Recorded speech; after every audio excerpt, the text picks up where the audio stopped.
What do we got?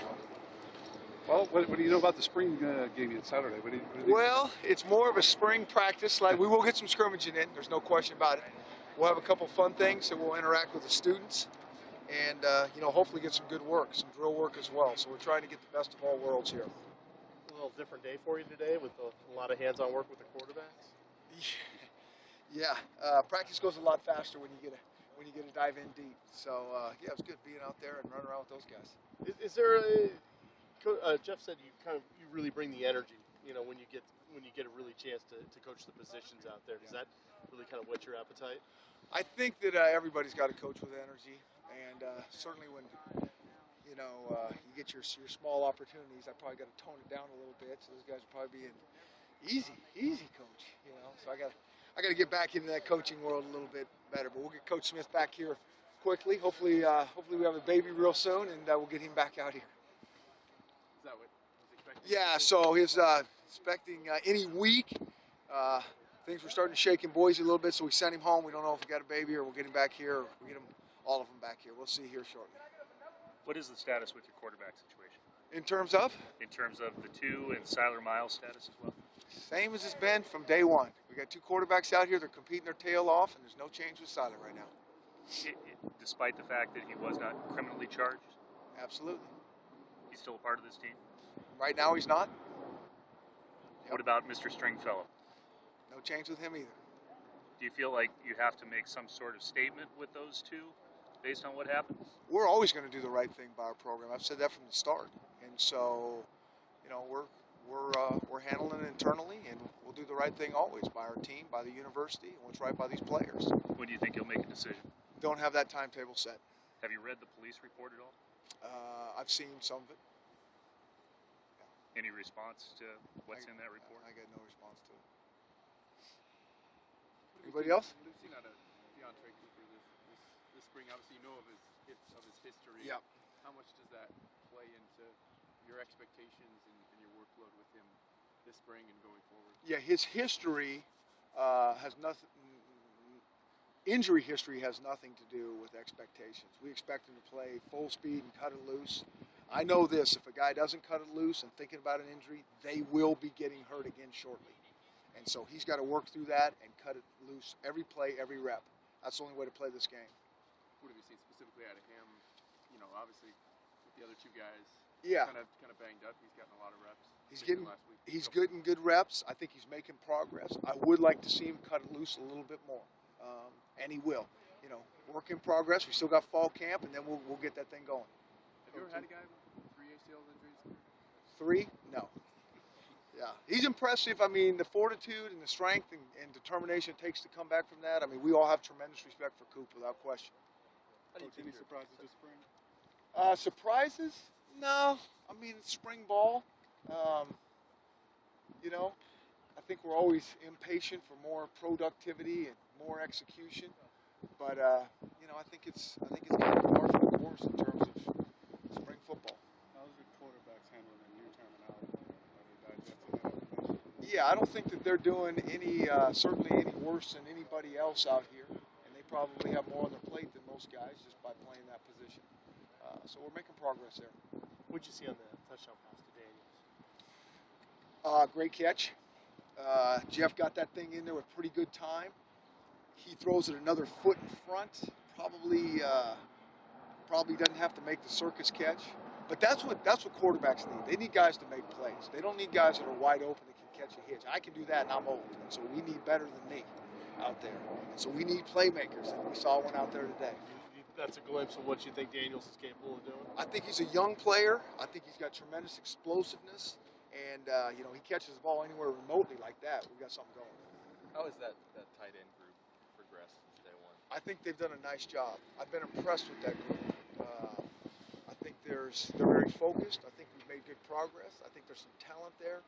And we stay healthy there, that's going to be a real good group. Has your philosophy with that position evolved over the years, or have you always kind of used them in the same way? Well, we like to use those tight ends. They're hard to find. Those big bodies that can run, catch, block, run game. So they're really hard to find. And when we find guys, we'll find ways to get them the ball.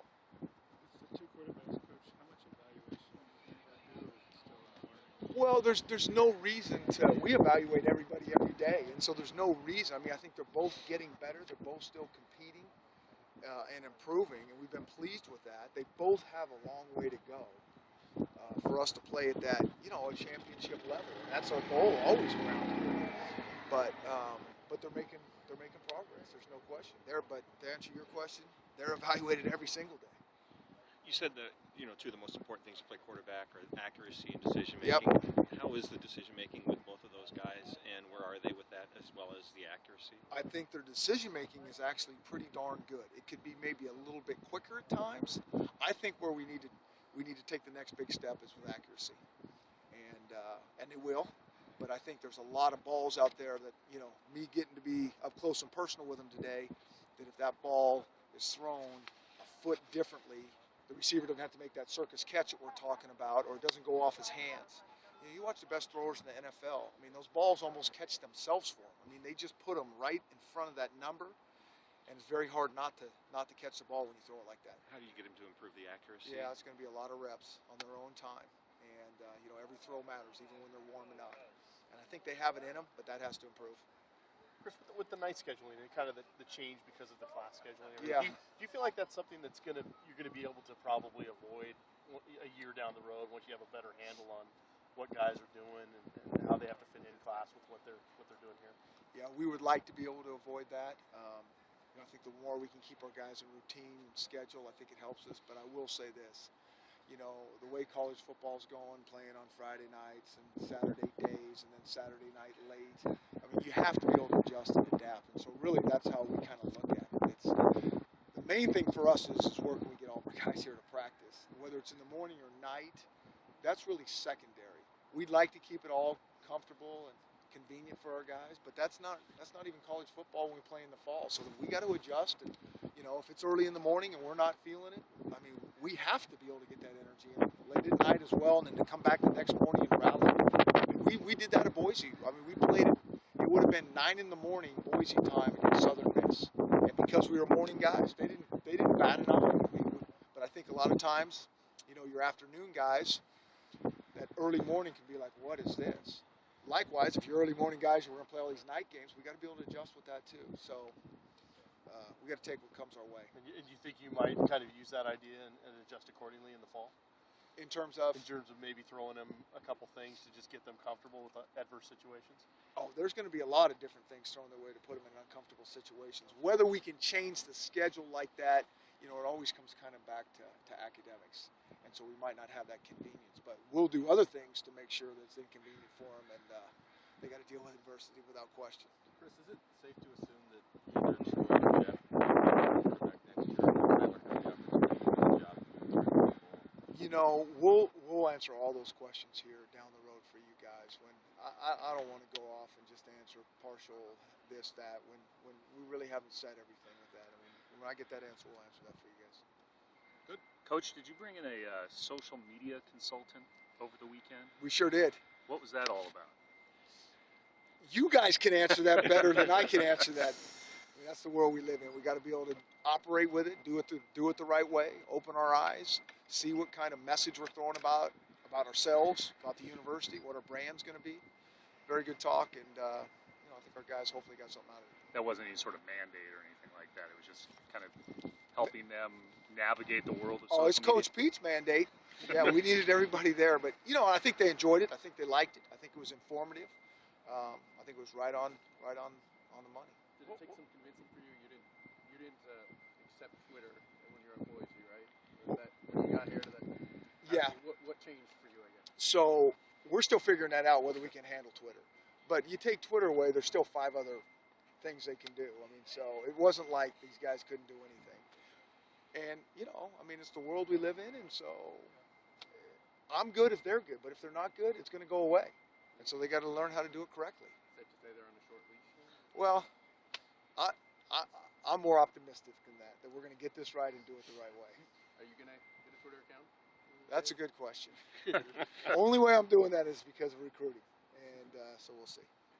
What is your pat policy? Some coaches say, yeah, you can have it as long as you don't do football stuff, team stuff. The Twitter stuff?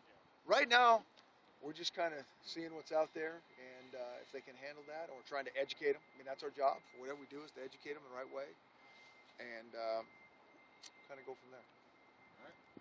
Thank you, guys. Thank you. Thanks, Coach.